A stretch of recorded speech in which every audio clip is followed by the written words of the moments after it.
Olá, meu nome é Sebastião Ernesto, sou médico anestesiologista e vamos dar continuação com a aula de anestesia em cirurgia plástica. Esta é a aula 2. Entre as atividades do cirurgião plástico existe a prática da anestesia da cirurgia reconstrutiva. Essa cirurgia reconstrutiva deve-se à necessidade de correções anatômicas ou funcionais que podem estar relacionadas ou ter como causa alterações congênitas, sequelas oncológicas de patologias ou de cirurgias e as sequelas de infecção ou de trauma ou de queimadura que podem levar a alterações importantes com necessidade de correção cirúrgica. Várias são as possibilidades de alterações anatômicas provocadas pelo trauma, desde verdadeiras amputações a ressecções grandes de tecidos com necessidade urgente ou não de instalação, de reconstrução daquela parte que foi traumaticamente seccionada ou retirada da continuação de um membro ou de algum tecido qualquer, e dependendo do tipo de lesão, a necessidade de início emergencial da reconstrução, uma vez que há grande risco de necrose por falta de irrigação óbvia do segmento que foi amputado. Às vezes há necessidade de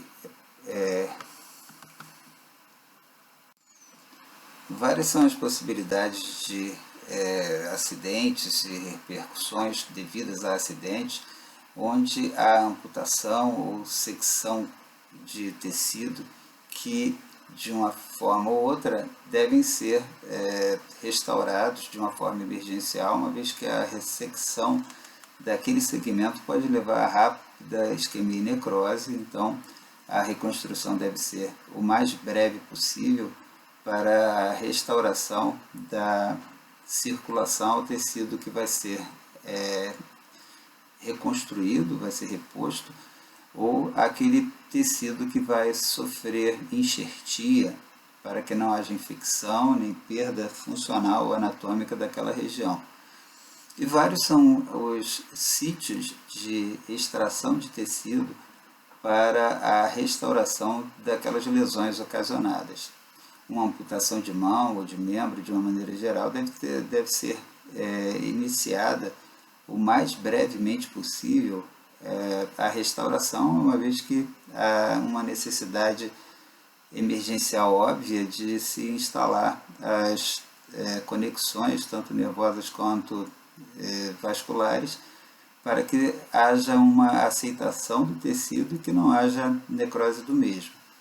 Em outras situações, como na imagem superior esquerda, muitas vezes há impossibilidade da restauração do tecido ressecado, ou devido à infecção, ou devido à necrose do tecido que se separou, a necessidade de enxertia, e muitas vezes o enxerto é proveniente de outras regiões do corpo. Então, são várias as regiões do corpo que servem de doador de tecido para esse fim.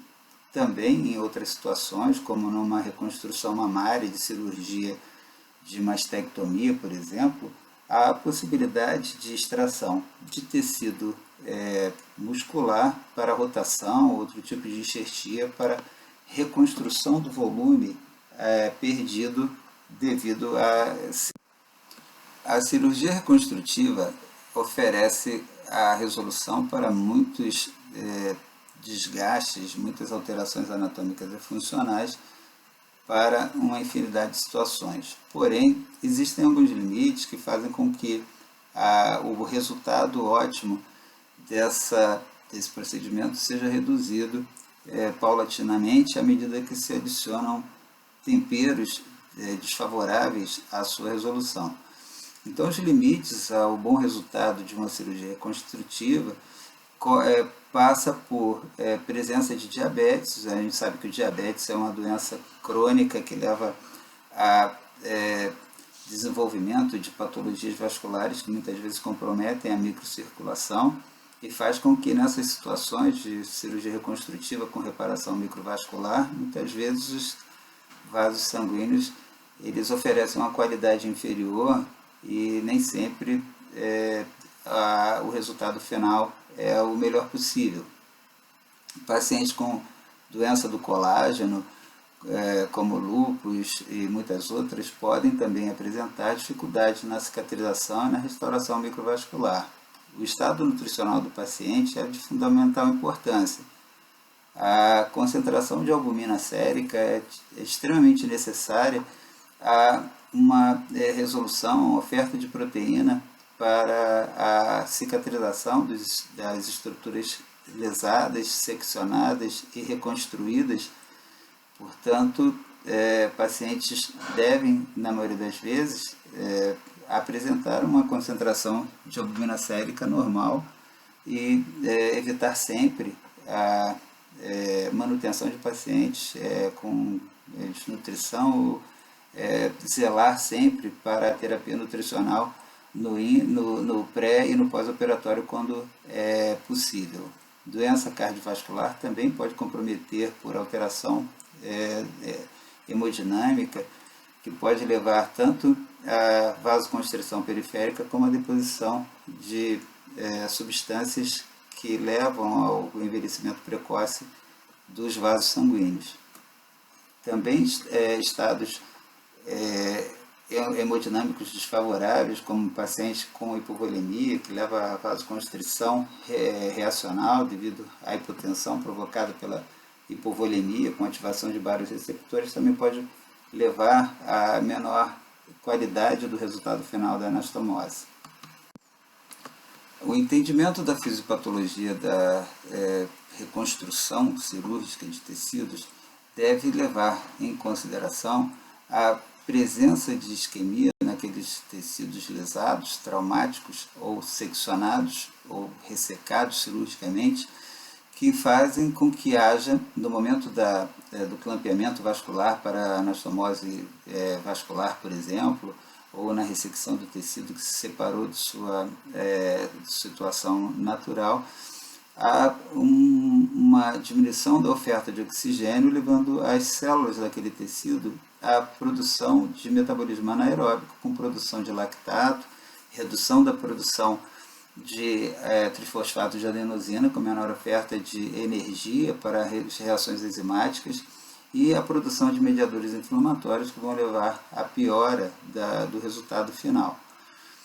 No momento em que se realiza a anastomose vascular dos tecidos em reconstrução e que há o desclampeamento dos vasos previamente clampeados para a resolução da anastomose, a liberação de radicais livres leva à situação de isquemia e reperfusão, que aumenta a velocidade dos fenômenos de apoptose, podendo também levar a prejuízo desse tecido reconstruído.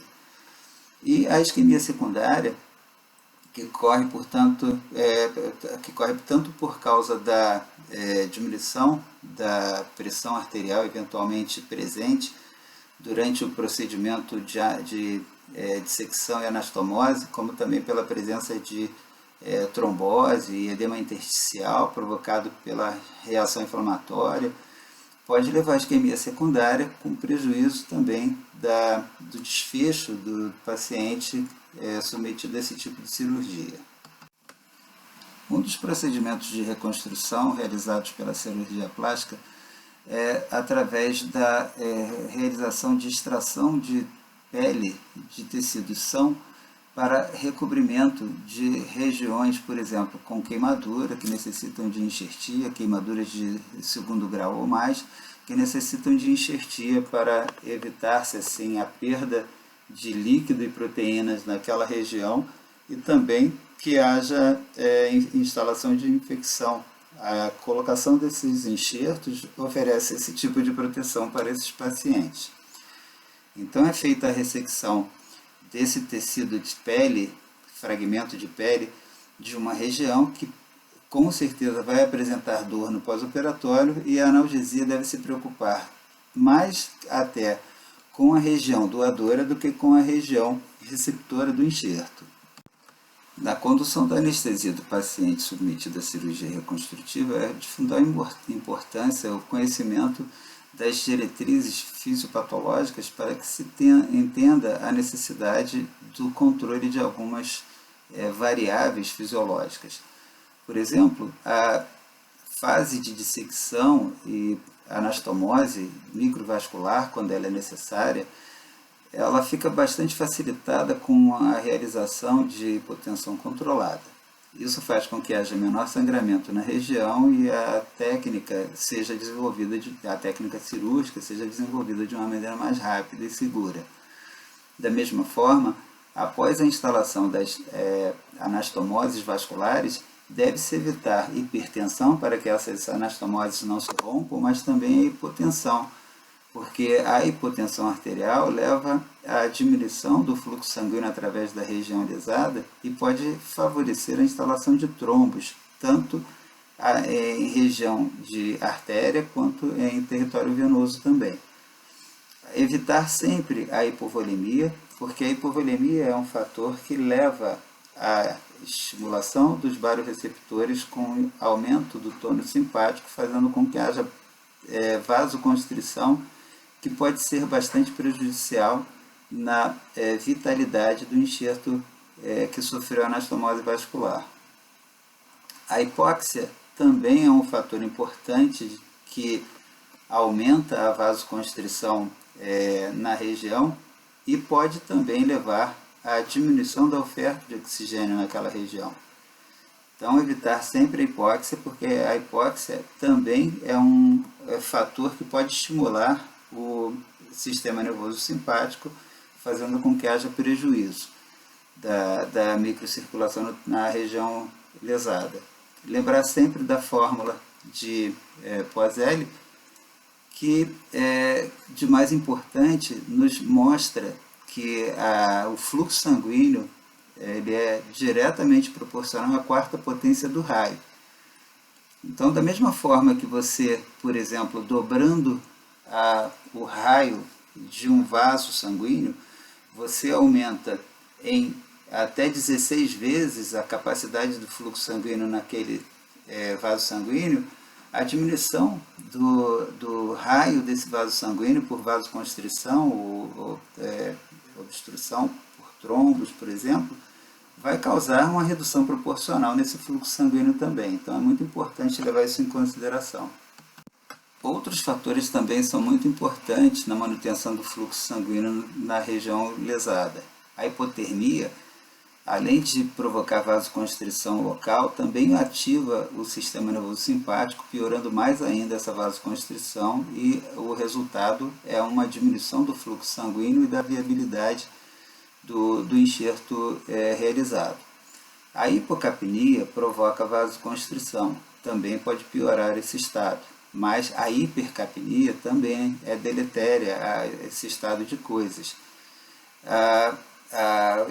A presença de hipercapnia levando à queda do pH faz com que haja uma diminuição da capacidade, tanto de cicatrização, quanto a capacidade de fagocitose, favorecendo a instalação de infecções.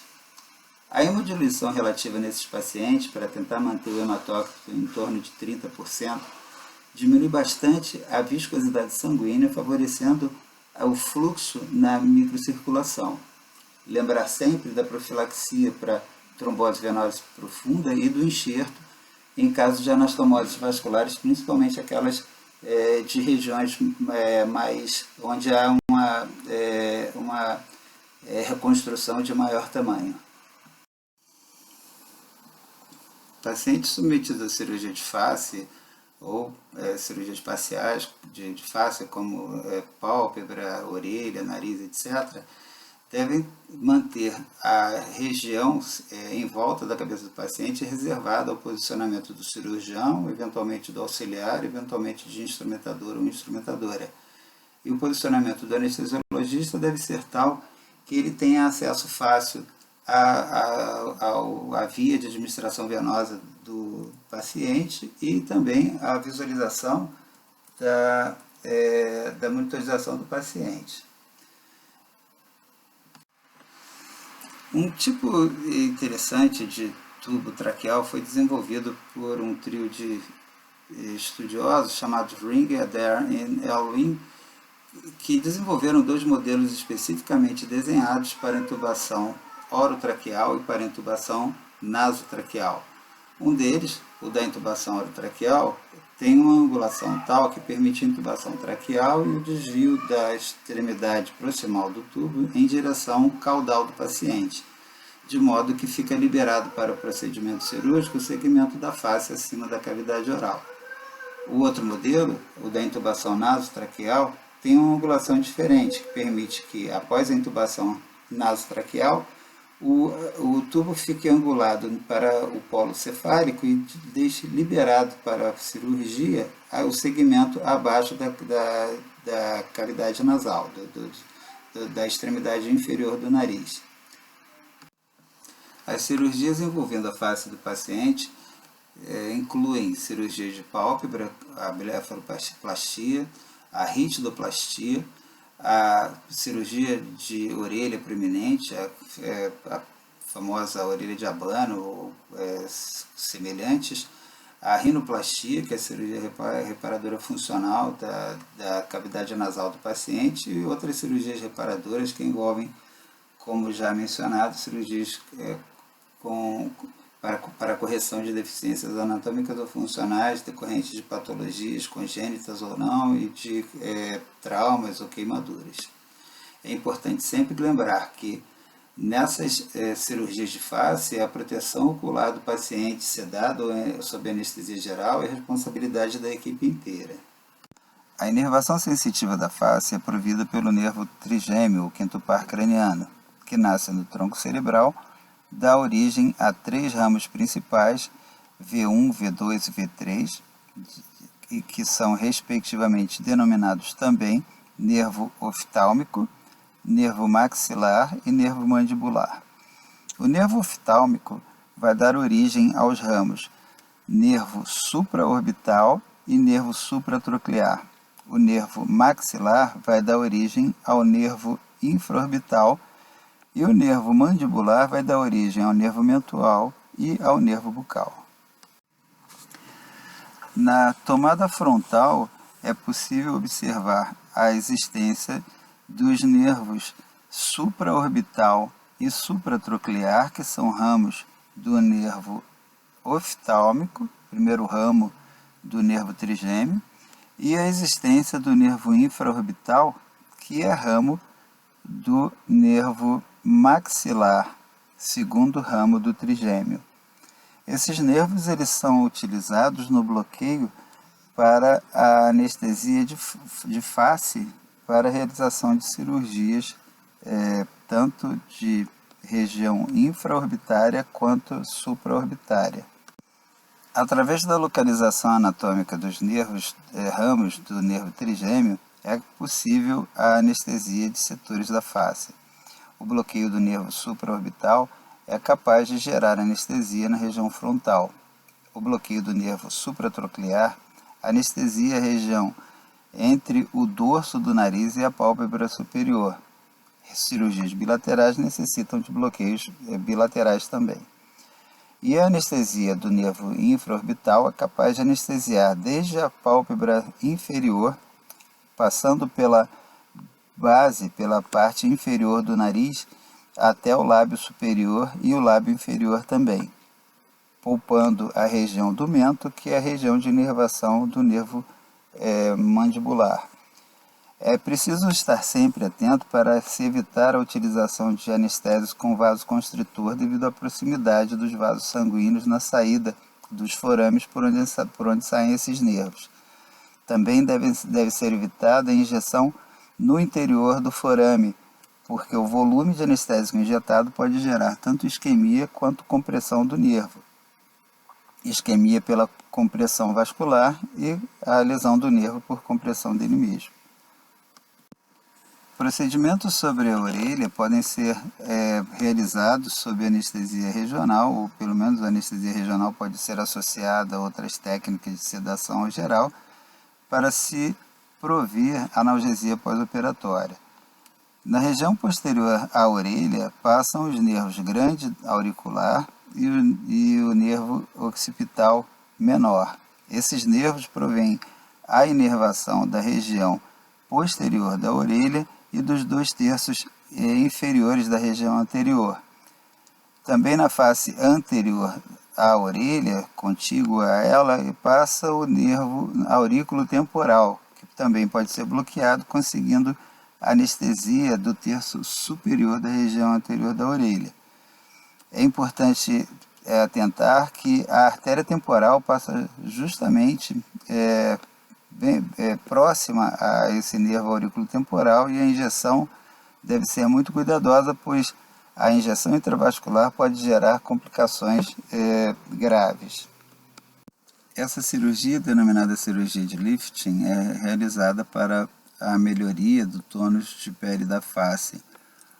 A incisão é feita numa região que tem a inervação sensitiva compartilhada pelo nervo mandibular, que é a rama do trigêmeo, o nervo facial, que é responsável pela inervação sensitiva de parte do pavilhão auricular, o grande auricular, o occipital menor e o aurículo temporal. Ela é realizada sob anestesia geral e ou anestesia loco-regional, abordando esses nervos mencionados com anestesia geral associada ou sedação. Lembrar que normalmente é um procedimento que é bastante demorado e o desconforto faz com que muitas vezes a anestesia geral seja a preferência, seja associada ou não à anestesia loco-regional, e que a associação da técnica regional faz com que haja diminuição do consumo dos anestésicos gerais e melhora na analgesia pós-operatória. Algumas patologias congênitas, como a síndrome de Apert-Cruzon, Treacher-Collins, são necessárias para a realização de melhorias na parte funcional de articulações temporomandibulares, abertura da boca, melhora da performance respiratória, e muitas vezes ela é associada com dificuldade do manuseio das vias aéreas, principalmente na síndrome de Treacher-Collins, onde a manobra de laringoscopia e intubação é bastante difícil. Essas patologias congênitas também costumam estar associadas a outras lesões relacionadas à traqueia, esôfago e até a parte cardíaca, muitas vezes com cardiopatia congênita associada. O despertar da cirurgia, da anestesia para esse tipo de cirurgia, muitas vezes oferece bastante risco relacionado às vias aéreas. Esse paciente, por exemplo, portador da síndrome de Apert, teve um avanço do terço médio da face e, por necessidade, teve que ser mantido com essa fixação para manutenção do segmento mobilizado na posição normal ou desejada. Então, você imagina que após a extubação desse paciente, a preocupação com uma boa ventilação é sempre um fator digno de menção. Então, é um paciente que deve ser desperto antes da intubação, deve ser extubado apenas com a parte ventilatória completamente restabelecida.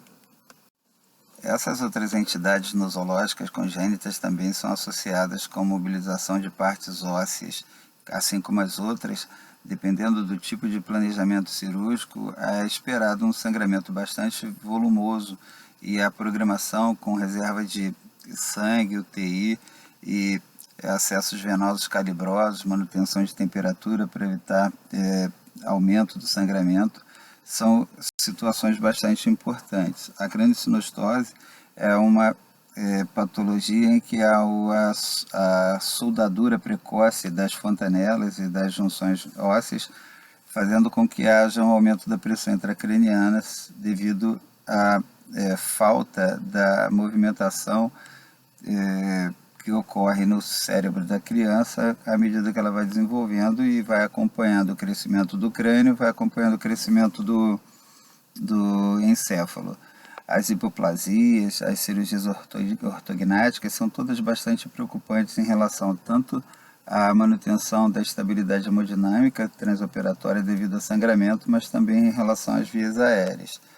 É importante também lembrar que a prevenção e o tratamento da dor nesses pacientes no pós-operatório é de significativa importância, porque eles com certeza apresentaram um aumento da demanda metabólica caso apresentem dor intensa, e isso pode ser bastante prejudicial para os pacientes, que pode desenvolver uma série de complicações devido a isso. Reforçamos então o fato de que há nessas cirurgias, principalmente crâniosinostose, uma importante perda sanguínea devido à ressecção de fragmentos ósseos, com necessidade de utilização de cimento ósseo para redução do sangramento. Há uma indicação de se utilizar preventivamente o ácido tranexâmico, o antifibrinolítico, para que haja diminuição do sangramento. A hipotermia deve ser combatida pelo mesmo motivo, e além de aumentar o sangramento devido à ineficiência provocada nos fatores de coagulação e nas plaquetas, há também a vasoconstrição gerada pela hipotermia, que vai fazer com que haja diminuição da chegada de proteínas e leucócitos à ferida cirúrgica, aumentando a chance de infecções. A hipotermia, então, deve ser prevenida e combatida de forma enérgica, e a reserva do sangue também é uma obrigação, uma coisa mandatória de se fazer. Outra cirurgia relacionada à correção de patologias congênitas é a cirurgia para a correção do lábio leporino e da fenda palatina. Principalmente quando há a presença de fenda palatina, a manobra de laringoscopia e intubação pode ser dificultada, deve ser uma preocupação.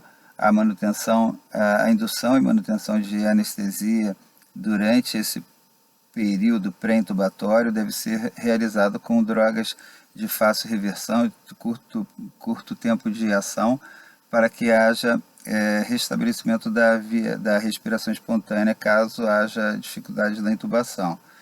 Importante também lembrar que o bloqueio do nervo infraorbitário, além de diminuir o consumo de anestésicos no intraoperatório, diminui a dor no pós-operatório. Então, é uma forma de prover a analgesia pós-operatória também.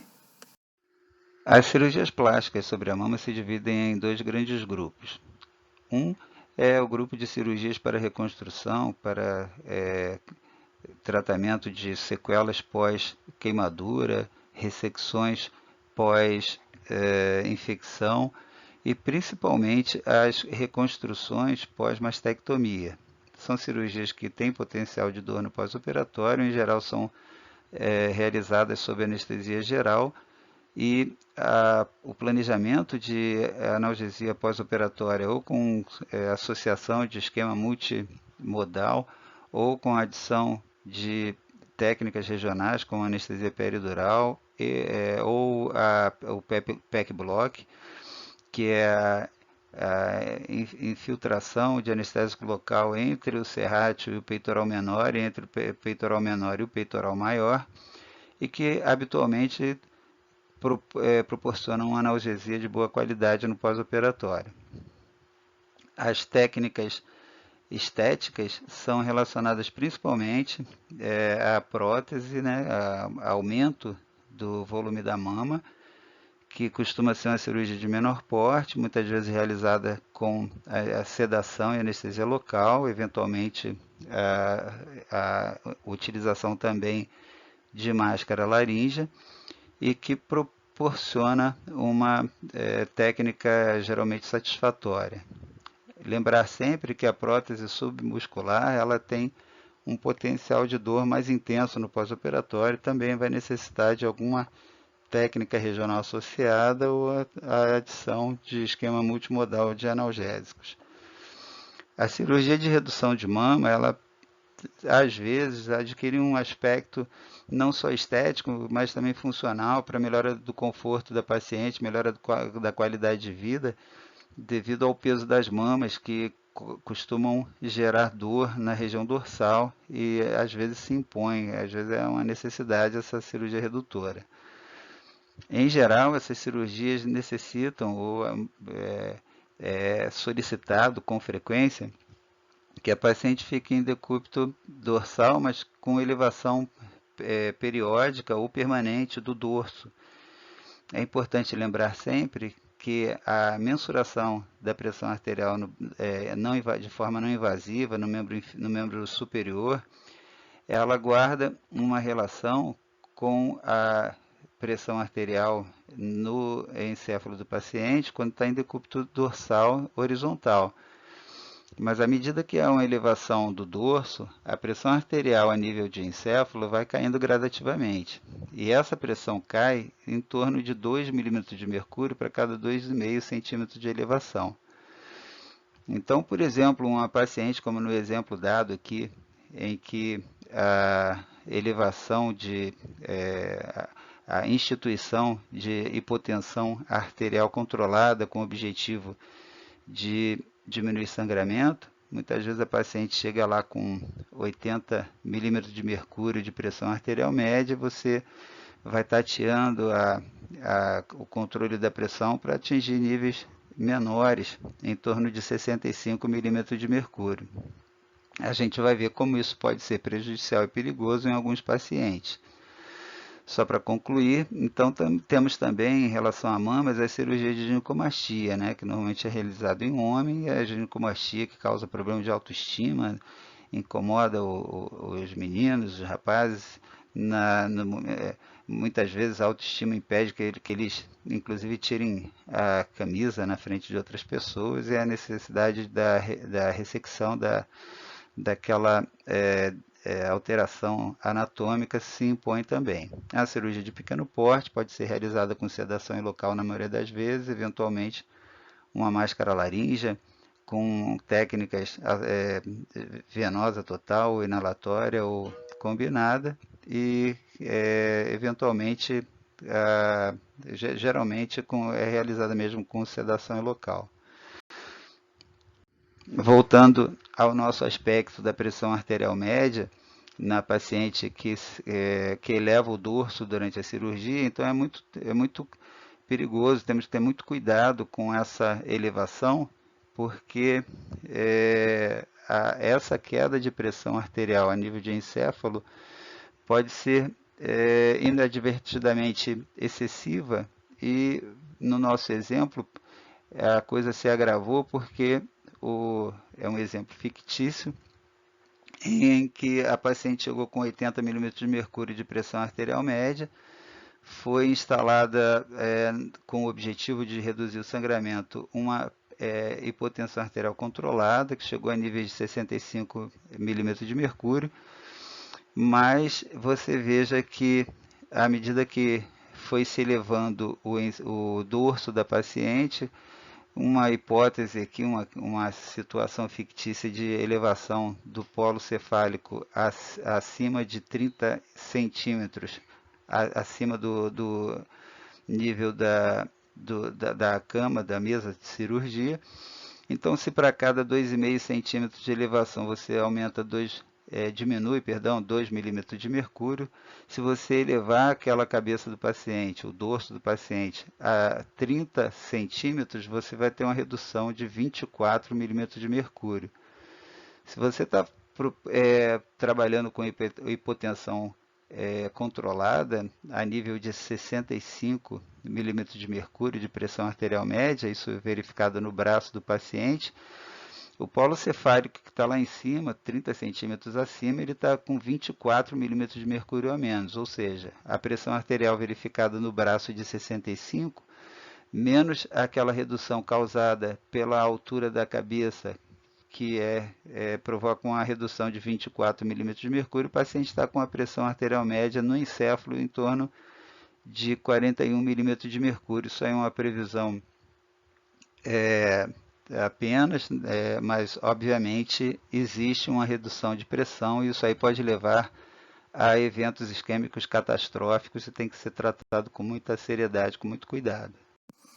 A lipoaspiração é outra técnica cirúrgica realizada para modelação do corpo ou de parte do corpo do paciente, mais frequentemente realizada em mulher. Tem a técnica cirúrgica classificada como técnica seca, técnica tumescente ou ultrassônica. A técnica seca, ela envolve um volume de aspiração de líquidos que não deve exceder, em geral, 1.500 ml.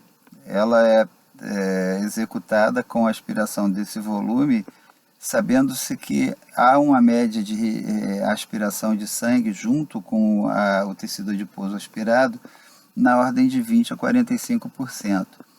Ou seja, uma média de 30% é retirado naquele volume, é igual ao volume de sangue retirado. Então, um paciente que retira 1.500 ml provavelmente está tirando ali cerca de 450 a 500 ml de sangue junto. Então, o aumento do volume aspirado aumenta proporcionalmente a perda sanguínea também. A técnica tumescente é realizada com a infiltração de grandes volumes de soro fisiológico com lidocaína, adrenalina. Alguns autores utilizam a solução de Klein, que envolve a associação de solução fisiológica 1.000 ml, lidocaína 500 mg, 1 mg de adrenalina, 12,5 ml de bicarbonato de sódio e essa solução é injetada no paciente, tentando não injetar um volume que produza a administração de lidocaína acima de 55 mg por quilo. Então, essa dosagem de lidocaína injetada, ela supera em muito a dose considerada tóxica da lidocaína para a anestesia local ou loco-regional. Porém, nessa técnica de lipoaspiração tumescente, como essa lidocaína ela é diluída nesse grande volume e ela é aspirada depois no processo de lipoaspiração, ou seja, uma boa parte do que você infiltrou vai ser retirado na lipoaspiração, a dose total administrada de lidocaína cai bastante. Outra coisa interessante com essa infiltração é que foi observou-se em alguns estudos que a lidocaína ela continua produzindo concentração sistêmica não tóxica durante até 18 horas, proporcionando uma analgesia pós-operatória de bastante duração. Com a técnica tumescente, onde aspira-se até 5 ml de líquido aspirado, a quantidade de sangue perdida é igual a mais ou menos, ou é igual a menos que 1% daquele volume aspirado. Ou seja, é uma técnica muito mais segura, que permite a aspiração de grandes volumes sem a perda de grande quantidade de sangue, e essa quantidade de sangue ela diminui tanto porque aquele aspirado que está sendo retirado ele está diluído com a solução que foi infiltrada, mas também devido à vasoconstrição provocada pela adrenalina associada ao processo. A técnica ultrassônica ela faz com que haja uma dissolução do tecido gorduroso a ser aspirado, facilitando a aspiração do mesmo. Em relação à técnica anestésica para a lipoaspiração, vai depender tanto da extensão da lipoaspiração quanto da sua localização. Muitas vezes ela é realizada sob sedação, pode ser realizada sob anestesia peridural ou sob anestesia geral. Importante lembrar que grandes lipoaspirações, grandes áreas de superfície corporal submetidas à lipoaspiração provocam proporcionalmente maior intensidade de dor no pós-operatório. Isso deve ser levado em consideração na hora do planejamento da anestesia e da analgesia pós-operatória. A hidratação ou a fluidoterapia do paciente de lipoaspiração vai ser de acordo com o volume aspirado do mesmo. Volumes aspirados menores que 4 litros, eles devem ser submetidos à reposição de fluidos da seguinte forma: o líquido de manutenção mais a solução injetada no subcutâneo, ou seja, naquela técnica seca vai ser o líquido de aspiração, vai ser o líquido de manutenção, que vai ser acrescido do volume necessário para manter essa paciente ou esse paciente com equilíbrio hemodinâmico. Nos pacientes que têm a aspiração de mais de 4 litros, eles devem receber tanto o volume de manutenção, que vai ser considerado mais a solução injetada no subcutâneo, mais 0,25 ml para cada ml de aspirado acima dos 4 litros. Ou seja, você vai calcular o volume de manutenção desse paciente, considerar que ele recebeu mais a solução injetada, e ele vai receber, para cada ml acima dos 4 litros aspirados, ele vai receber mais 0,25 ml de solução cristalóide balanceada. É importante manter o hematócrito desse paciente em níveis razoáveis, em torno de 30%, evitar que esse hematócrito caia abaixo de 30%, uma vez que isso pode, após a absorção do líquido residual infiltrado para a corrente sanguínea, esse hematócrito vai cair.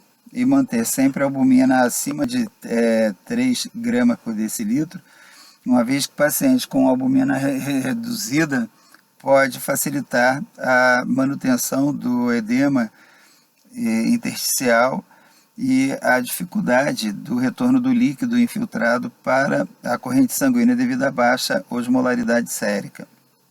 Então, pacientes com hematócrito abaixo de 30 e a albumina abaixo de 3 gramas por decilitro no pré-operatório não devem ser submetidos a essa técnica cirúrgica, que é eletiva e deve contar com o melhor preparo desse paciente.